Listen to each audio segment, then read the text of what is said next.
Hello, everyone. Welcome to another NMP webinar. Thank you for joining us for today's presentation. So excited to have you join us. Got my good buddy, Eric Mitchell. So excited to have Eric join us today. So listen, Eric made some pretty wild claims out there. And when he made this claim, I said, well, let me ask you a question. How much really actually do you believe in this claim? And man, like he had me convinced. And I said, well, you really willing to put your money where your mouth is? And he did, and he is. So, Eric, thank you for joining us today. So, before we get started, I want you to talk about your claim, but I think actually we need to do this. We got to first, everyone, take your cell phones out, and please do me a favor. I'm doing it right now. Turn off the ringer, do what you need to do so you can focus. If you know us, we're going to be in and out of this inside of an hour. I promise you, we're going to be a good steward of your time. We want your questions. It's important to actually get your feedback on this. We got a lot of registrations for this. So ask questions, anything that you want, use that question box. Eric, so start us off telling us about your guarantee that you created, and tell us a little bit about actually, what actually the attendees are going to actually witness today in this presentation. Yeah, so here's what we're going to walk through today. How to earn over $1 million. So $1 million is not a ceiling, right? We're going to talk about $1 million a year is a floor, meaning here's how you get above it, and here's how you stay above it. And you can go as far above it as you want while working less than 40 hours a week or less.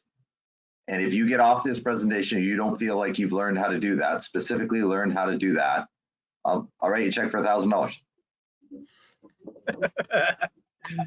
So you know something, he told that to me, and I'm like, I don't know about that. I mean, like, what are you really going to do? I feel like you're going to spend a lot of money. I think Eric, you're going to write a bunch of checks.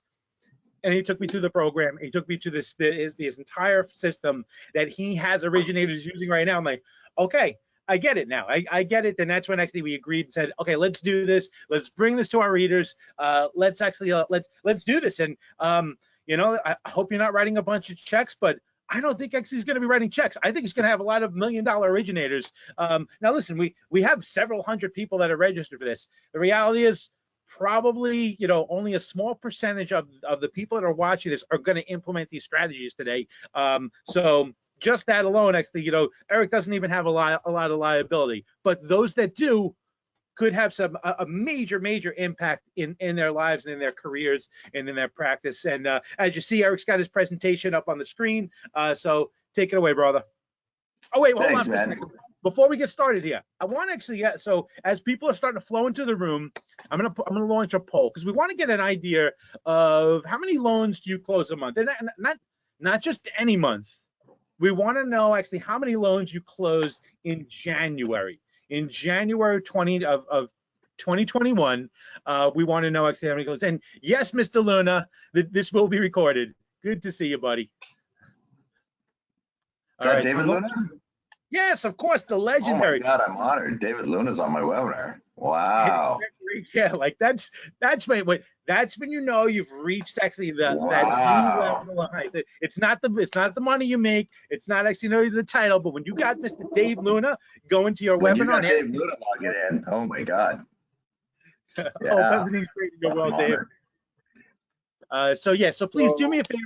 Let's please tell me actually how many loans you closed in January 2021.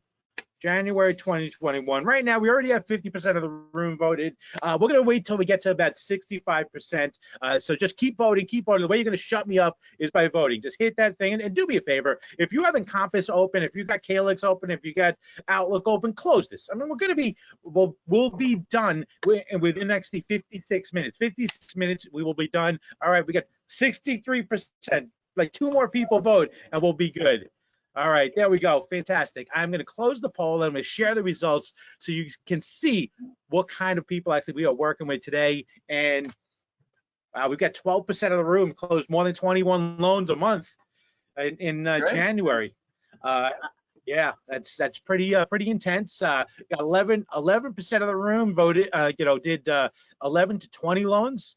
The 6 to 10 loans, about 24% of the room.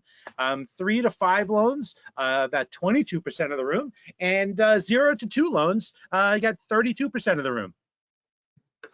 Yeah, Not bad. so yeah, no, that's great. And so there's no, so I'm not talking about, $1 million a year being, some sort of attainable goal, and then when you get there, it stops, right? You can go to 2 million, 5 million.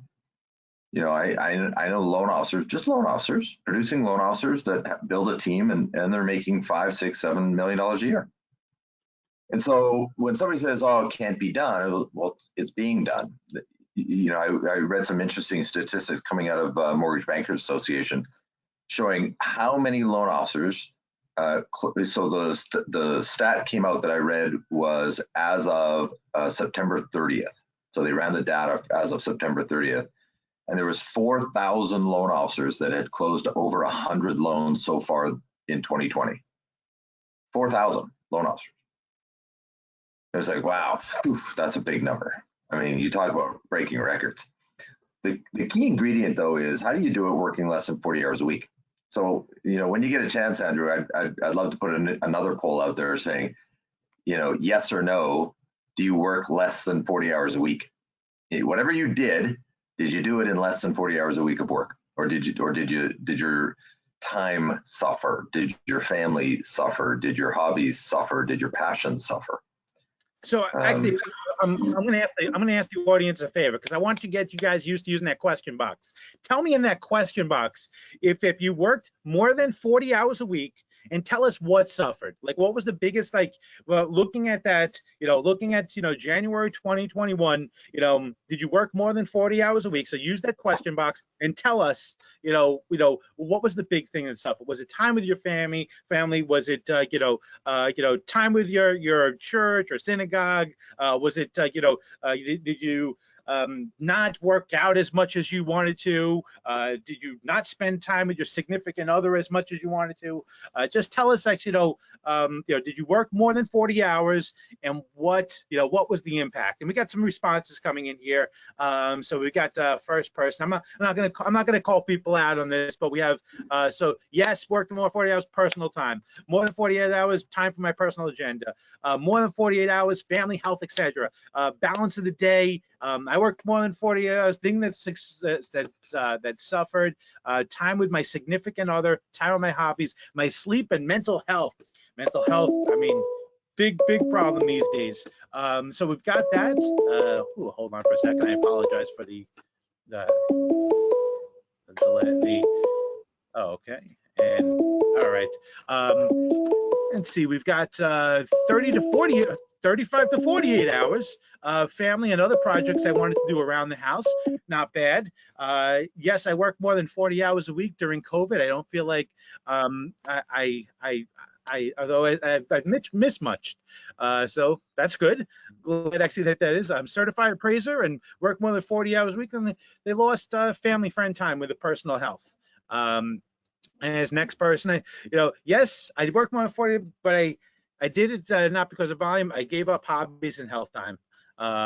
And as next person, personal fitness. That's what suffered. This last person, all aspects of my life. But basically, the thing here, it's time for you. That's sacrificing, which means it's impacting all these areas of your personal life. Yeah, and so a lot of what I do has come from a place of pain, Andrew, right? I'm divorced twice, right? And anybody who's ever gone through a divorce and suffered the pain, devastation, life devastation of going through a divorce. Now imagine going through it twice. And so that kind of pain has driven me to create solutions, right? Like I don't ever want to suffer that kind of pain again. I don't ever want to make those kinds of mistakes again. And so how do I create solutions? How do I invent solutions? How do I find solutions from people that are already doing it? And one of the things I try and do is I try and learn from other people's mistakes. I don't require me to make a mistake. I'm thrilled to learn from somebody else's pain. And so I would ask that of the viewers today is I've suffered massive amounts of pain. Try and learn from my pain and not make my mistakes. I'm going to share with you what those were and what they are, and why did I create solutions? Who did I seek out? Where did this come from? And I'm going to walk you through all of that. And so one of the things that I heard a very long time ago that I've tried to aspire to is would you prefer to be known as always accessible, or would you rather be known as worth waiting for? And so I hear loan officers. So Andrew, can I give you the standard loan officer script? And I hear 99% of loan officers use some version of this script, some variation of the script, right? When talking to a realtor, is I'm a great loan officer, great rates, and great service, and I really care about my clients. I've been in the business X amount of years, and I'm always going to get your deals closed on time. And here's my latest product flyer, and I'm going to help you with open houses and build your business. I really care about you, and if you send me a client, I'll learn your business for life. Some variation of that. And I'm sure they say it nicer than that. I'm sure they have a roundabout ways of asking questions, but at the end of the day, that's the script that a realtor is hearing 5, 10, 15 times a week. And so if you're a realtor, are you even listening to it anymore? Probably not. That's like me being a title rep or an AMC rep and coming into your office as a loan officer to try and get your refi business, saying, hey, I'm a great title rep, we got great rates and great service, great technology, and send us your refis, we'll learn your business for life. And the moment I leave your office, what do you do with my rate sheet? Throw it in the garbage. And so it's the same thing. It's like being a realtor and getting a listing and saying get listing going and say, the reason you want to list your house with me is because we're going to put your house on the multiple listing service. I'm going to get multiple offers, and we're going to sell your house for above asking price because I'm such a great realtor, and I'm really good at marketing. And like, if I'm a homeowner, I'm thinking, of course I'm going to have multiple offers. There's no inventory. Everybody knows there's no inventory. Of course you're going to get multiple offers. So does everybody else. Like, how's that unique? How is that valuable? That's not valuable. None of that's valuable.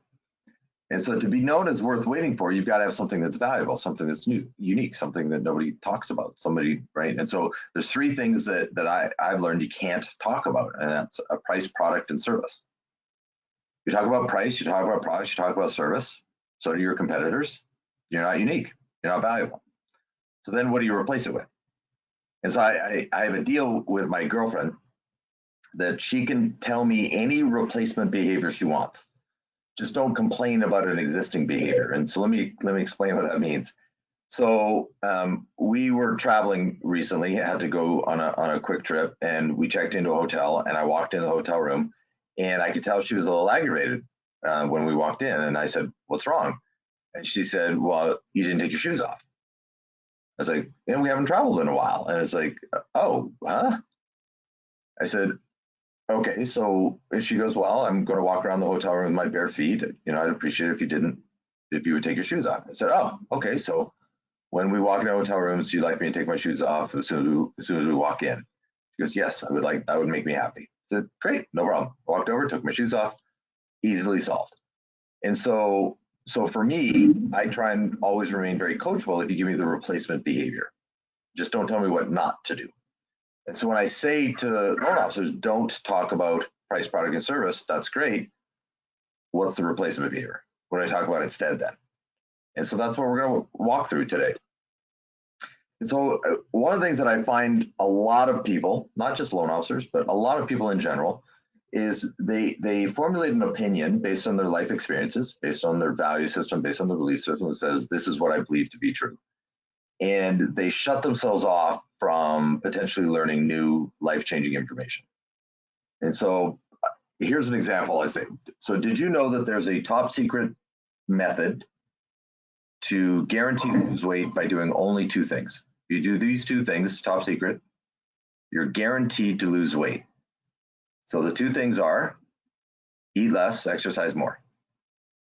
And I joke about that being top secret because it seems like it's top secret because 2/3 of our nation is dramatically overweight or obese. And yet we know beyond the shadow of a doubt that it works. And so why don't we all do it? Well, there's a difference between knowing something and doing something. Big difference. It's about discipline. And I don't want to use this time that we have together to talk about cliches. I want to get into the systems, but I'm going to show you a system. You can watch this seminar. It's being recorded. You can watch it again and again and again and again as many times as you want. If there's something that I'm talking about that you find confusing or doesn't land for whatever reason, feel free to shoot me an email. I'll try and walk you through it as best I can. And just be open to the possibility that maybe it exists. Maybe I'm offering you $1,000 warranty because I know it works. There's no gray area. It's mathematically certain. Just like Jenny Craig, weight loss, right? If you sign up for Jenny Craig and you follow the Jenny Craig system, you're going to lose weight. That's it. So why do people sign up for Jenny Craig, pay a fee, and then not follow the system? Man, I don't know. They just do. It's part of the human experience. The human experience has a flaw to it. So what I want to try and walk through is how to go after bigger realtor teams. So if you want to go after individual realtors, I mean, that's fine. You'll see at the end, it's just easier if you're dealing with teams. So here's why I try and focus on larger realtor teams. If you look at the National Association of Realtors statistics, right, they're saying 50% of realtors stop being realtors every year. 80% of realtors stop being realtors every 5 years. 83% of realtors earn an annual income below the poverty line. And so if you're going after the, let's say, bottom 95% of realtors, it's a recipe for bankruptcy, right? You're going to struggle because they don't have any business to give you. So if you're going after the bigger realtors, right, they're typically formed in teams, right? You've got a listing agent, multiple buyers agents, transaction coordinator, marketing coordinator. This is just kind of a gross generalization. And so you're going after the big agent, and I'm going to give you the standard objections that I think every loan officer has heard at some point in their career. Is a realtor might say to you, well, I'm only a listing agent. I don't do buy sides. I just do listings. Okay, great. That means that they have buyers agents working for them, right? Their listings are moving by another house. They don't just not help them with that transaction, right? They just assign it to a buyer's agent who works for them on a reduced comp. And so typically what this structure is doing, right? You've got a listing agent who signs the contract with a lead company. Maybe it's Commissions Inc., Boomtown, Tiger Leads, Conversion, Real Geeks, Op City, somebody like that. And you can Google any of those companies. They're very good at driving leads to realtors. They're not good for mortgages, so don't use them for mortgage leads. But they're very good with realtor leads. So I'm a listing agent. I write a check every month. I get, let's say I write a check for $3,000. I get 300 leads. My buyer's agents close 10 deals. Right? It's a good deal for me. My buyer's agents are on a reduced comp because I'm giving them leads. I override my buyer's agents because I'm giving them leads. Right? And it's a good structure. And I've never seen a big realtor team not structured this way. And so once you have an understanding of this, now walking into this team, right? I want you to imagine they're closing 10, 15 sides a month as a realtor team, and you're walking in saying, I got great rates, great service, and great products. I mean, you're going to get laughed out of the office. And so they have a completely different need. They have a completely different methodology of doing business. And so when you deal with an individual realtor, the problem you have with an individual realtor is typically they're not using a CRM, they're not using scripts, they're not using systems. And so even if you're trying to engage in a business methodology with them, they're not engaging back, right? And let's just say you had a pre-approved buyer and you give it to one of your realtors. If the realtor's not following a system, they're not going to convert. They're not going to do all the things that they're supposed to be doing. You just wasted a pre-approved buyer. Whereas if you give them to a team like this, they're running a system. They're running scripts. They're using a CRM. They're using their calendar. There's a very specific methodology they're going through, much higher conversion rate. So I'm going to show you how and why you come into these teams and what you say and how it all works. To give you a little credibility, if you look at the number 2 realtor coaching company in America, the second largest realtor coaching company in America, Craig Proctor. He was the former number 1 RE/MAX agent in the world. He's done, he did over 500 transactions a year, 15 years in a row. His coaching clients, his titanium teams average $5 million a year GCI, gross commission income. I'm their national lending partner. And so, and I've been Craig's partner. We took a 1-year hiatus about 5 years ago, 5-6 years ago. We took a 1-year hiatus. Some other mortgage company made him an offer he couldn't refuse. And I knew they were going to break all their promises. And so I said, yeah, go for it for 12 months. And sure enough, they broke all their promises. He came back and we've been partners again ever since. But I've known him since 2011. And so when you're dealing with these kinds of teams all day long, right? This is who I'm talking to. This is who I'm partnering with. This is who we're embedding in their technology, and I'll show you how that works. You get a completely different perspective, right? Because I'm having the same conversations over and over. So I'll give you examples of when I know I'm talking to an individual realtor and when I know I'm talking to a team of realtors. So questions that get asked of me when it's an individual realtor, they're going to ask me about products. Hey, Eric, do you do stated income? Hey, Eric, do you do down payment assistance? Hey, Eric, do you do ITIN loans? Hey, Eric, do you do, right? And so when I have realtors asking me questions like that, I know it's an individual realtor. I know they're struggling because that's what they're focused on. And so when I'm talking to a realtor team, all that stuff's irrelevant, right? They've already figured all that stuff out. What they're asking me out is what CRM do we use? What, how do you use webhooks to latch into their CRM? How do you do with lead share agreements? What's the scalability, right? If we start sending you 10 deals a month, how are you going to handle that? How are you going to scale your team? As soon as I hear questions like that, it's like, oh, wow, okay, hold on. Now I'm talking to a team. And so you have to be able to answer those, know that those questions are coming and be able to answer them. A good friend of mine, mentor and a good friend, Renee Rodriguez, talks about the 3 Ps. You want to predict, preempt, and prevent. And so if I know these questions that are predictable, right, how do I preempt them and prevent them from being a problem, right? Have solutions ready to go. And so here's the mathematics of the $1 million a year. So 15 fundings a month on average. It's a gross generalization, depends on your market, depends, right? But it's an average. You want to run your own profit and loss statement. You want to grow 200 to 300 basis points to stay competitive. Your average loan size typically is going to be somewhere between $200,000 and $400,000. Gross revenue is somewhere between $6,000 and $10,000 per loan. Expenses, staff, renting, etc. Net profit after all expenses about $80,000 a month. Now, your market, you might be at 12 fundings a month, right? Your market, you might be at 18 fundings a month. It depends, right? I'm trying to use just a general average. And so if you're right now today closing 15 loans a month and you're nowhere near $1 million a year, like you're not even in the vicinity of it, then the way you're structured as a business is flawed. There's some sort of flaw in your business, and then so it's a matter of investigating where's the flaw. And so I come back to, don't say there isn't a flaw, right? No, I'm good. Okay. If you believe that to be true, then you won't seek out solutions. That's like me being a married man saying, no, what I'm doing is fine. And then next thing you know, I'm getting divorced, right? And so suffice to say, my strategy of being married was flawed. And can you imagine, right? If someone was asking me about that, and my response was, no, I did everything right. Everything was her fault. I mean, would you agree that sounds silly, right? Like I'm not taking ownership of the fact that I showed up wrong, right? My strategy was wrong. The way I showed up was wrong. My energy was wrong. Now the question becomes, how do I fix it? How do I replace it? What do I look for? What are the solutions? Rather than beating myself up over it, right? How do I just become better? How do I use that learning to make myself a better person and keep moving forward? Well, the same applies to your business, right? Don't look at your business and say everything I'm doing is great, right? Are you making more than $1 million a year working less than 40 hours a week? If the answer is no, then something needs to shift. Now the question becomes what? So here's how you get to less than 40 hours a week. And so I call it 5 fundings equals 1 person. And so if you're a loan officer with a corporate processor, you're going to be about 5 loans a month, give or take. And I mean working less than 40 hours a week. Now you might say, well, Eric, I closed 18 loans last month by myself. Okay, well, I'm willing to bet you worked a lot more than 40 hours a week. So, is that the strategy you want to keep? At what point is that not sustainable? Right. And so if you want to keep under 40 hours a week, 5 fundings, 1 person. So you're going to be 5 fundings a month. If you want to close 10 loans a month, you hire a full-time loan officer assistant. You want to be at 15 loans a month, it's you, a loan officer assistant, and a processor.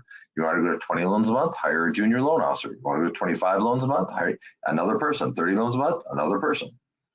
And so if you just try and stay focused on, now there's some challenges that come with this.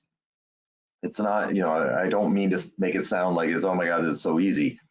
The biggest challenge that comes with this is every time you increase your production by 5 loans and you bring on a new person, you have to change. You have to change as a leader. You have to change your activities. You have to change your script. You have to change everything. And so one of the biggest challenges I had in shifting when I remember hiring my first loan officer assistant is I had to stop taking loan applications.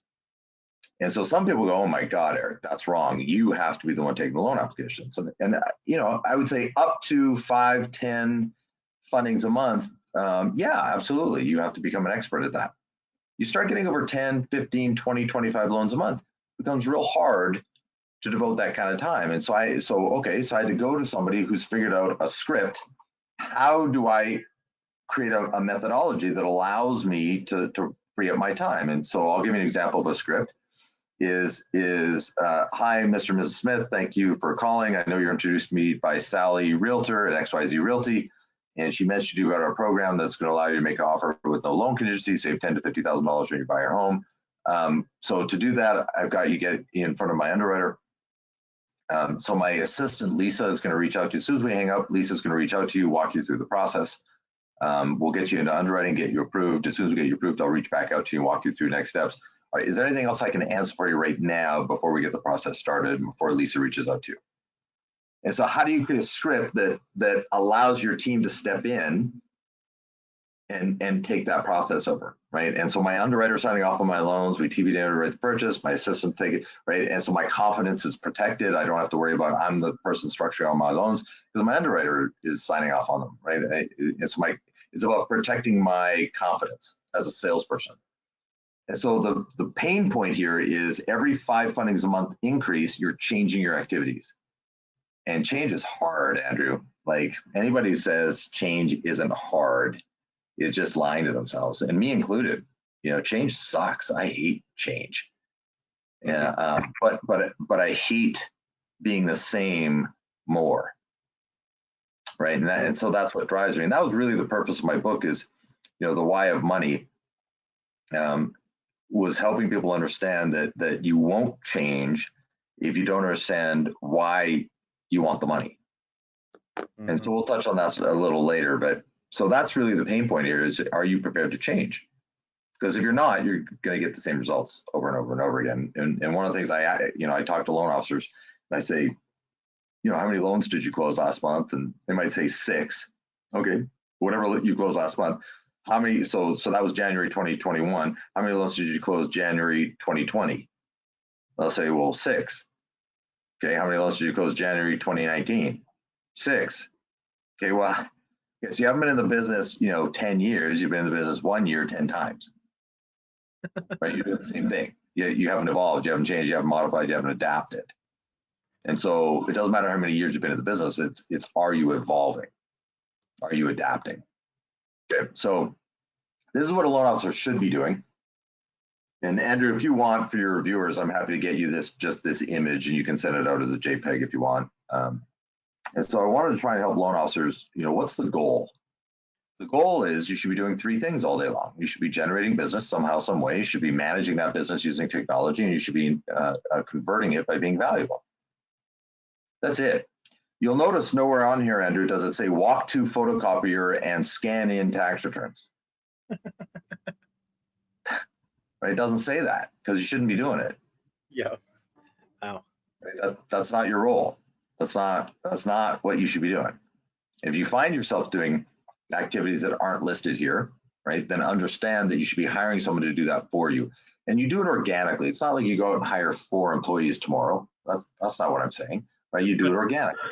I'm just going to suggest right now, like this slide right here, like this is like $1 million slide. Like everyone should be screenshotting this. Like this is right here. Screenshot this, save this. Like, I mean, if you're busy and you can't actually last, this right here is amazing value. But stick around because you want to hear the rest of this. But this right here, screenshot this, take this, print this out, post this everywhere. Yeah, and so there's dilemmas here, right? When you look at this, if I'm looking at this for the first time, right, I look at lead generation, say I have to do all of that. I said, no, you have to do some of it. Pick what resonates with you. You don't have to do it all, but you got to do some.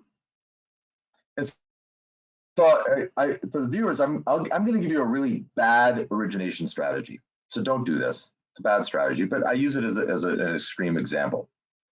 So imagine you found a really busy coffee shop, Starbucks, something close by that's really busy, hundreds of people walking in and out per hour.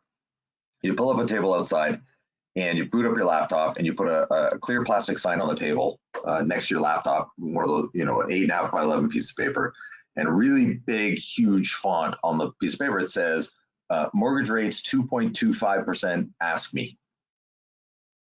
That's it. You sit at a coffee table with hundreds of people walking past you with a big sign on the table, mortgage rates at 2.25%, ask me. Now, again, it's a bad strategy. Don't do it. However, if you did it and you sat there for 8 hours, would you probably have somebody ask you about it? I hope so, yeah. Probably. Mortgage rates 2.25%, what is that? Right? And so in an 8-hour day, are you going to probably take at least one loan application? Probably. Not for sure, but probably. Okay, well, there's 21 work days in a month. If you did 8 hours a day, 21 days in a month, that's 21 loan apps. It's a bad strategy, but even using a bad strategy, you should be taking 21 loan apps, right? Using a bad strategy, imagine what you'd be doing if you had a good strategy. And so it's not about doing all of, right? It's a matter of doing some and then doing more and then getting better at it. That's all it is, right? But at the end of the day, you've got to be doing all three. And so it's three. So the concept is there's 3 sets of activities you've got to be doing that are not the same. That generating business is not the same as managing your business, which is not the same as converting your business. And so you've got to be good. You got to get good at all 3, right? If you generate business and you manage business, but you don't convert, you don't make any money. If you're good at managing and converting, but you don't generate anything, you don't make any money. So it's not, you can't be good at one of them or 2 of them. You got to be good at all 3. And then how do you practice them and get better? And at the end of the day, if you look at number 3, lead conversion, unique value propositions, what is your unique value proposition, knowing that it can't be product, price, or service? If you say, as soon as you say, well, my unique value proposition is me, because you're done. Because every other loan officer is saying the same thing. Therefore, you're not unique. You're unique as a person, right? I'm not discounting people. I'm not saying that you as a person, you're not unique. We're all unique. We're all snowflakes, right? We all have unique fingerprints. We all have unique DNA. I get all that. I'm talking about in the marketplace, right? And so you got to separate it from that standpoint. Right, so when you sit with a realtor team, what is typically the first question of real? So I get it. You get in front of this realtor team. They're doing 10, 15 deals a month. What's the first question they ask you? Hey, what's it for us? Of course you want our mortgages. What do we get?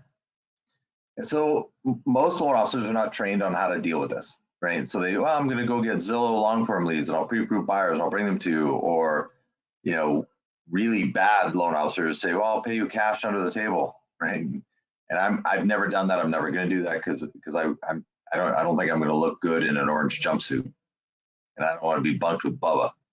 And so I'm not going to do that kind of stuff. And I hope everybody watching this, recognizes that that's not a good strategy.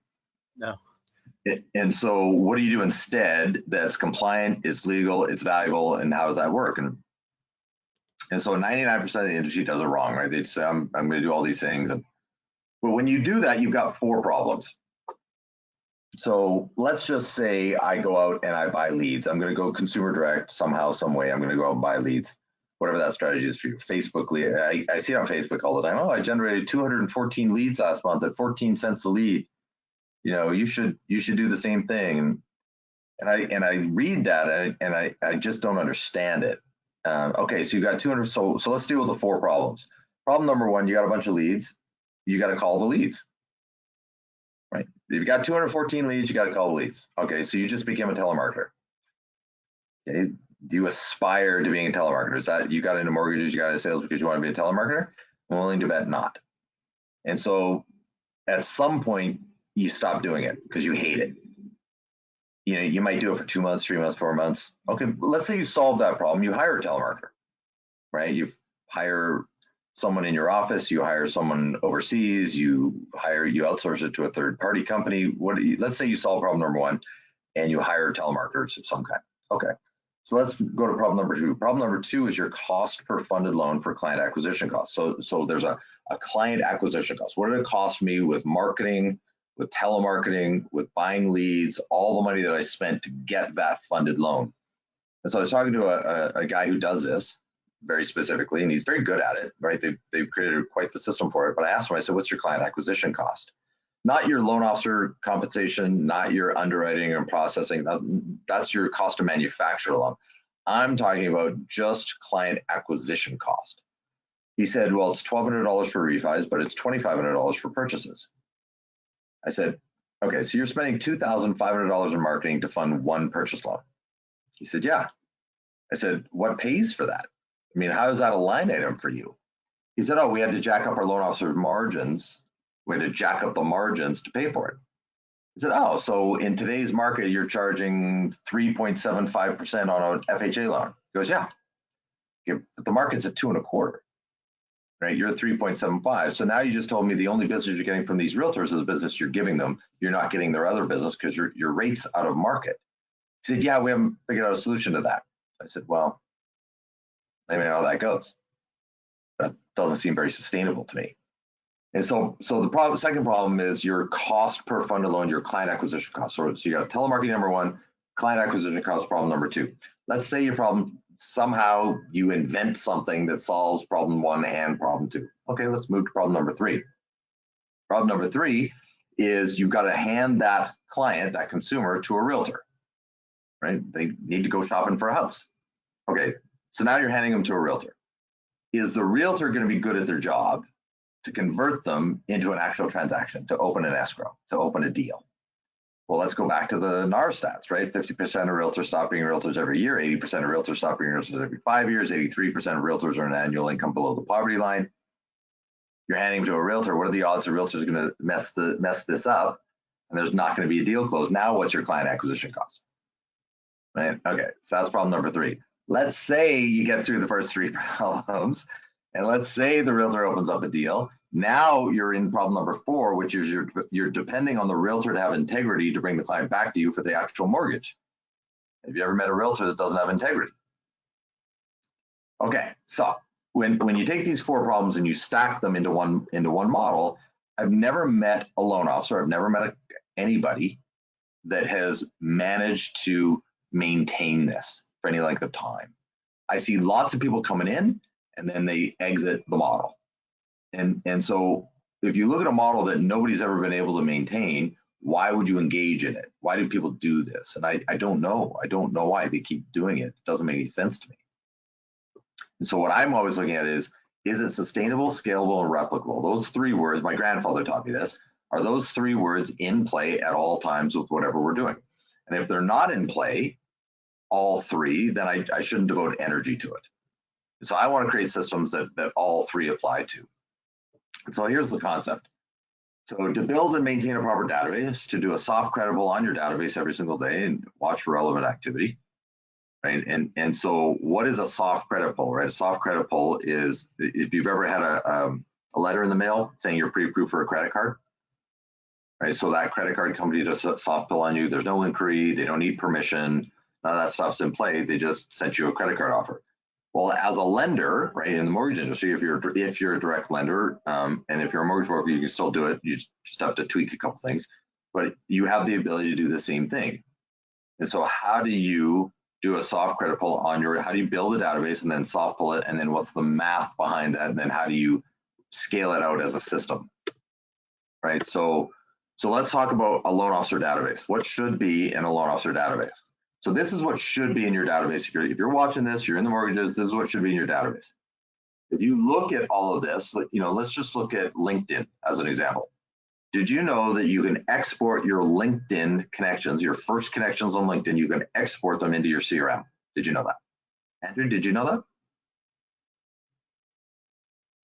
Oh, he's lost us. That's okay. I was on mute. Sorry about that. So did you know you can export your LinkedIn into your CRM? No, I was wondering actually how to do that. I used to know how to do that, and I couldn't find the other day. So I'll show you. Well, offline, I'll show you, Brand. It's actually quite simple. Did you know that you can export your cell phone contacts into your CRM? Yeah. Yeah. Okay. So if you look at all this, right? LinkedIn, Facebook, your vendor partners, right? All this stuff, past clients, prospects, leads, everybody. Right? What number, I mean, I've never met somebody in sales, loan officer, realtor, or otherwise, an individual, one person. I've never met a person that they can't get themselves to 5,000 people. I met this, right? I mean, your cell phone alone is 1,000 or 2,000 people. Your LinkedIn is, a couple thousand probably. Your Facebook's a couple thousand probably. Think of all the business cards. And I'm reaching for something because I want to show you, right? Every salesperson I've ever met has a stack of business cards sitting on their desk, right? Scan them in, put them in your database. If you've met them, they should be in your database. And so when you get 5,000 people in your database and you're doing a soft credit pull on 5,000 people every single night, I'm going to show you how to do it, right? So don't freak out and say, oh my God, how do I do a soft credit pull? It's actually quite simple, right? But let's talk on 500 increments. Forget 5,000. Let's just talk about 500 people. 500 people in your database. Let's talk about the mathematics of this. So according to an R and MBA, the average homeowner moves every 10 years. We used to be 5 to 7 years. We're less transient. Now it's every 10 years. Okay. So if and we're making a lot of ifs here, but if the average home moves every 10 years, it means 10% of a database moves per year, right? So if this is 10 years, it's 10% per year. Gross generalization, but statistically probable plus or minus. So 500 people in your database times 10% is 50, divided by 12 months is 4 per month. It's 4 people buying a house per month, right? Would you like to know the moment they decide? Would you like, as a loan officer, would you like to know someone on your cell phone has decided to buy a house? They've decided, you're not convincing them to buy a house. They are buying a house with or without you, right? This is a transaction that's going to happen with or without you. You're being notified so that you can reach out to the person that you know and convert them back to you, right? And so then you got to get into scripts and conversion and unique value propositions, et cetera. But that's at 500. At 1,000 people in a database, that's 8 per month. At 5,000 people, it's 41 per month. So my question to you as viewers, right? If you get 41 purchase hits a month of people you know, 41 a month, can you convert 15 of them and make $1 million a year? 15 out of 41. Maybe, maybe not. Depends on your value propositions, right? But that doesn't even include, FICO increases, credit events, 2 years on bankruptcy, 3 years on foreclosure, listing alerts. Like you can get a lot more than just purchase alerts. So as a loan officer, right, if you got 5,000 people in your database, that's typically 41 purchases a month. But according to MBA, the average homeowner also refinances once, right? So if the average homeowner refinances once, that's another 10% per year in refinances. So then now you're at 41 refinance triggers a month. So now you're at 82 plus all the other trigger alerts that you can turn on. You're over 100 a month. Wait a second. Can you close 15 out of 100? People you know that are going to get a mortgage with or without you, can you switch them back to you? Can you close 15 out of 100? And so what have I told you? That's not even the sexy part yet, right? So how does this affect your realtor teams? What if you could do this for your realtors? What if you could do the same thing on their database, right? What does that look like? Right, so imagine a presentation saying to a realtor, I'm here to help you with an extra $1 million a year in income. Not $1 million a year in sales. I'm not going to give you $1 million a year in sales. I'm going to give you $1 million in added commissions. I'm going to assume as a realtor, you're making about $10,000 a side, which means I'm going to hand you 8 extra transactions a month, right? So what would I have to do to do that? And so would you agree if I'm a realtor and some loan officer is offering me $1 million a year in extra commissions, that's unique? There's not a lot of loan officers saying, hey, I'm going to hand you $1 million. Now, they might roll their eyes and say, no, you're not. It's like, okay, well, let me show you and then decide. Right? So my compliance department said, when I'm talking to realtors about database math, you got to give them a disclaimer. I'm about to make some assumptions, agree with my numbers, don't agree with my numbers, that's okay. Right? So then you do the same presentation with the realtor, right? Hey, realtor, this is what should be in your database. Now, realtors have a little bit more because they have a farm area, right? So it's a little easier for them to even get past those kinds of numbers. You do the same thing, assuming 1,000 NAR, MBA, 10 years, same script, times 10% is 8 per month, 41 per month, 83 per month, right? So wait a second, you said I was your loan officer if I hand you 8. What if I hand you 83? What if I hand you 41? Because these aren't leads, these are transactions. These are people that are going to buy a house with or without you. These are transactions. And so are you going to convert them back? But as a realtor, right, if I hand you 83, can you convert 8? Well, I just handed you $1 million. That's what it is. And so imagine, right, you've got 4 realtor teams, right? And so that's because when I'm talking about a realtor team, remember earlier, I'm talking about listing agent, multiple buyers agents, right? So, I mean, the cell phones alone will come close to 10,000 people, never mind LinkedIn, Facebook, and all the other categories. And so 10,000 is very easy to get to, right? And so we're talking about 4 realtor teams that you partner with, just 4, not 40, 4. Well, that's 83 transactions, 83 transactions, 83 transactions, 83 transactions, plus your 100 transactions, right? Your 400 plus transactions a month. Out of 400 transactions a month coming through your system, can you, as a loan officer, can you close 15 mortgages out of 400 transactions coming through your system? 15 out of 400. And if you do, you make $1 million a year, you build a team, you work 40 hours a week. Keep going. Just keep going. That's it. Maintain 40 hours a week. But here's the thing I learned. So Andrew, I'm about to give your viewers some marital advice, and be careful, everybody. Right? I'm not sure how qualified I am, but here's the one thing I have learned about being married. If you start coming home with paychecks of $100,000 a month, your spouse likes you a little more. That's what I learned. My wife would agree. Yeah, and so two things, Eric.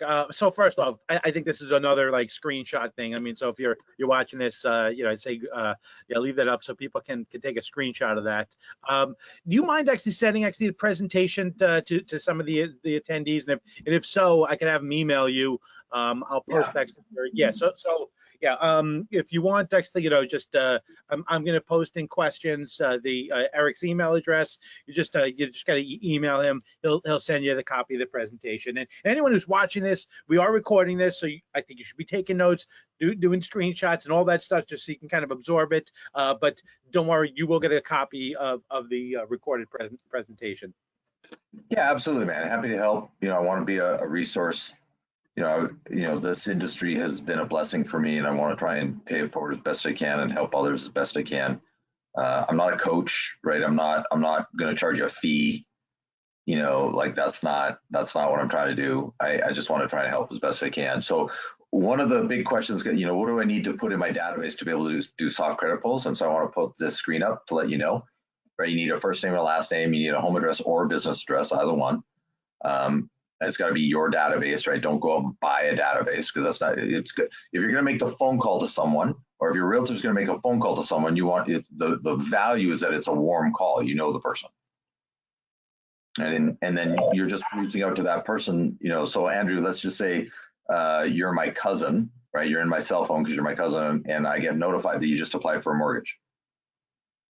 Hey, Andrew, it's Eric, your cousin, just doing a little prospecting today, and got to A, right? I'm on A today. So Andrew, you popped up because you're in my system. So I want to reach out. We've got this cool new system that allows clients to save $10,000 to $50,000 by buying a house with no loan contingency. Wondering if you happen to know anybody who's in the market to buy, sell, or refinance real estate right now. You are? Oh my God, what a coincidence! I'm calling you today. That's it. It's a soft call. Like you're not invasive, right? If your cousin says no, I don't know anybody, well, at least now you know where you stand with your cousin, right? And that's okay. You don't need all, ladies and gentlemen. Please, you don't need all. Just need some. Just need some. I'd like some. Doesn't need to be high pressure, right? You just want to be notified so that you have the opportunity. And think of it like baseball, right? If you bat 200, right, you're in the major leagues. You bat 300, you're in the Hall of Fame. And by batting 300 means you strike out 7 out of 10 times. Strike out 7 out of 10 times, you're in the Hall of Fame. That's it. Like you don't need 100% conversion. You don't need everybody about everything. Like that's not how this works. You just need some. I'd like some. And so here's what the viewers can do. Shoot a text message. Here's who I use, Monitor Base. They set it all up for you. just shoot a text message to them. I told them I was going to do a webinar with you today, Andrew, and so they said, hey, let them shoot a message. We'll waive the $250 setup fee, and we'll give them a free month. And then after that, it's $99 a month, and they'll walk you through what you get in the program, and they do it all for you guys. It's all done for you. And so I'm a big fan of outsourcing. I'm a big fan of building a team. I don't want to be the one doing all of the busy work. I want to stay focused on my highest and best use, whatever that is for each person. Everybody's got their highest and best use, whatever that is. And I would encourage everybody to engage in that. So two quick things. I know we got 10 minutes left, and if anyone has any questions, please use that question box. Someone actually from the audience actually asked us to go through that role play. They just want to hear that script again. So if you can go through that, do that again, and sure. then if you could leave that screen up so people can take down the number and do what they need to do. So go back actually, and while you're while this screen up, go through that role play again. Sure. So you're getting a trigger alert. So you're getting a trigger alert, like somebody in your database just either applied for a mortgage, right? They just had a FICO increase. They just had a credit event. They just set their house for sale. There's some sort of mechanism. Something alerted you about somebody in your database, somebody you know, right? And so all you're doing is outbounding them with a soft call. Hey, Andrew, it's Eric Mitchell. I'm your cousin. Maybe it's your doctor, maybe it's your dry cleaner, maybe it's somebody on the PTA meeting, maybe it's a past client, maybe it's just a friend, maybe it's a lead that you received a year ago. Maybe it depends on who it is, right? And so you're just saying, hey, it's Eric Mitchell with Gold Star or your cousin, right? Whatever context it is for the call. Just doing a little prospecting today, right? Came across your name. And just reaching out because we have a new program that allows. So this is my value script, right? You can use whatever yours is. Mine is, we've got a new program that allows us to save clients $10,000 to $50,000 when they buy real estate by making an offer with no loan contingency. And so I'm just reaching out to see if you happen to know anybody who's in the market to buy, sell, or refinance real estate. You are? Oh my God, what a coincidence that I'm calling today. Right? Because hopefully the person can say, well, as a matter of fact, I'm in the market. Oh my God, what a coincidence. Well, obviously it's not a coincidence, right? You're calling for the designed purpose, right? But you're trying to be soft about it. You don't want to call them and say, I saw you applied for a mortgage at Wells Fargo. What's going on? That's that's not a good phone call. You're not going to get very good conversion with that. And you're just going to alienate a lot of people. Yeah. So just two quick things. I got a question, but first we got Ryan said this. I currently use Monitor Base, and I can verify that it is top notch. And wouldn't go without. It's a no-brainer. That's awesome. That's so cool. Thank you, Ryan. Appreciate the feedback. And Michael asked, what CRM would you recommend? I know you have your fancy CRM that you guys have actually that you built, designed for loan officers at Gold Star, but maybe if you can give some insight, for Michael here, what CRM do you? Yeah, I mean, there's no set answer for that because there's so many good ones. I just Google mortgage CRM, right, and then set up demos with each one. I'd say the one that is going to be best for you is the one you're going to use. Use one, right? And by asking the question, I'm not using a CRM currently. Step one is choose one. Don't get into analysis paralysis. There's a lot of good ones. I agree. Pick one. My team right now, we're transitioning. I have a different need for what I do, right? I'm not originating anymore, so I'm not using a mortgage specific CRM, but certainly transitioning CRMs is not a small feat, right? It's a very, very painful process. And so, but at the same time, you don't want to get stuck in, but I got to use the best. They're all good, whether it be Jungo or Total Expert or Tabrasa or Be in Touch, Surefire, they're all good. All of them. Doesn't matter. Pick a name. They're all good. Pick the one that works best for you. Yeah. And one of the things I always suggest, like the best place you can go is go to one of the technologies that you're using, something in your tech stack and talk to one of those vendors. Talk to actually someone who you're already working with actually and already have. And can you do me a favor? Can you go back to your contact information and then you can go back to this screen? Got a couple of people actually asking for that. So thank you. People were looking to get in touch with you. But that's something I've heard from multiple technology providers.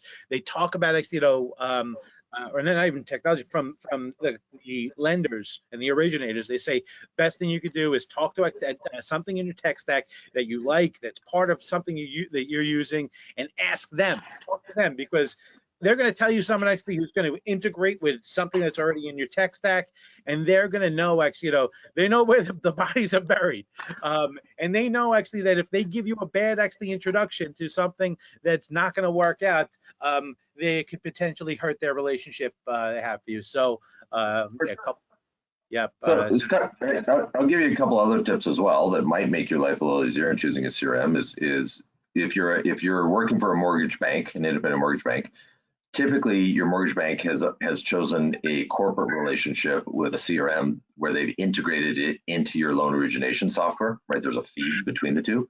That's going to be certainly a path of least resistance. If you say, yeah, but our company picked a bad one, it's like, well, they probably didn't, right? You just haven't learned how it works yet. And they all have their strengths and weaknesses. Just learn what it is. If it's already integrated in your loan origination software, that's going to be your path of least resistance. If you're a mortgage broker and you're independent, right, then talk to your loan origination software and see if they've got some recommendations, like what you said, right, your tech stack. But if you can get an integration with your loan origination software, that's going to save you just mountains and mountains of energy. Fantastic. Yeah, another question that just came in. What is the strategy Eric is referring to on the program that allows clients to save $10,000 to $50,000 going with no loan contingency offer? How does that work? Oh my goodness, I love this. This is great. Thank you. Yeah, that's something that we do. We TBD underwrite all of our purchases, including written BOEs, source and seasoning, down payment, everything, so that when our realtors are making offers, there's literally no loan contingency. We need a appraisal and title. We're funding in 12 days, and so that's just us. You have to come up with your own value proposition, but certainly our big one in the market is that ability to make offers with no loan contingency. And so if you're in a market where there's a shortage of inventory, right, what we're teaching is as a realtor, you're going out, you're making offers with a loan contingency, you're getting beat by all cash offers, and so you have to either offer more for the home to compete against all cash offers, or you got to go and make offers on 10 different houses. Either way, you're in a problematic situation. So why don't we just TBD underwrite your client all the way through, approve the loan instead of pre-approve the loan, and then now you're making an offer with no loan contingency. Now you're saving your clients tens of thousands of dollars when they buy their home, and you don't have to go make an offer on 10 different houses. And so it really lands and resonates with realtors in a big way. And for our loan officers, it protects their confidence because we're approving their loans, not pre-approving their loans, right? And so they're able to go out and get more because they're not being dragged down with fires. So that's ours, but depending on what you're doing, you come up with your own. Great strategy. So yeah, I think that's about it actually in terms of questions. Anything actually. So listen. Got Eric's information. I just also in the question box, I pasted Eric's email address in response to a couple of responses. There you go. Thank you, Eric. I really appreciate it. Absolutely, man. Hopefully it was valuable to the viewers, and we'll see if anybody makes a claim that we didn't show them how to make $1 million a year working less than 40 hours a week. And by the way, so someone just asked, how do we do credit, soft credit pulls? Go back to that screen again, if you don't mind. Yeah, like this, and there's other solutions out there. There's just a monitor-based one that Eric uses, one actually that Brian specifically said, I currently use monitor-based and can verify that's top notch and wouldn't go without. It's a no-brainer. So that just gives you an idea. Yeah, if somebody's curious about how do I implement this, right, just shoot the text message, right? You're not giving them a credit card. Right? Like just shoot them a text message and they'll reach out to you, or you can call them directly and they'll walk you through how it all works. It's just learning. Here we go, right? Change means you got to learn a new skill. Yeah. And so, you know, what's your ability to just reach out to them and say, teach me, show me how this works. How, like Eric says, it's easy. Show me how it's easy. That's all. Don't say it's hard, right? Because it's not. It's just new. It's like riding a bike is hard because you've never done it before. But the moment you ride a bike once or twice, now it's easy. It's the same thing. Fantastic. All right, beautiful. Thank you so much for your time, Eric. Love spending time with you. Love actually, you know, that you very open and transparent about your secret sauce and what's helping your originators make $1 million. And thank you so much for joining us on another NMP webinar. Hope you're having a great February. Hope 2021 is going to be even better than 2020. I'm talking to originators that are already seeing that happen, you know, regardless of what market conditions, but, you know, technology solutions like Monitor Base and some of the strategies that Eric has is what's going to do that for you. So we'll see you guys on another NMP webinar. Have an awesome day.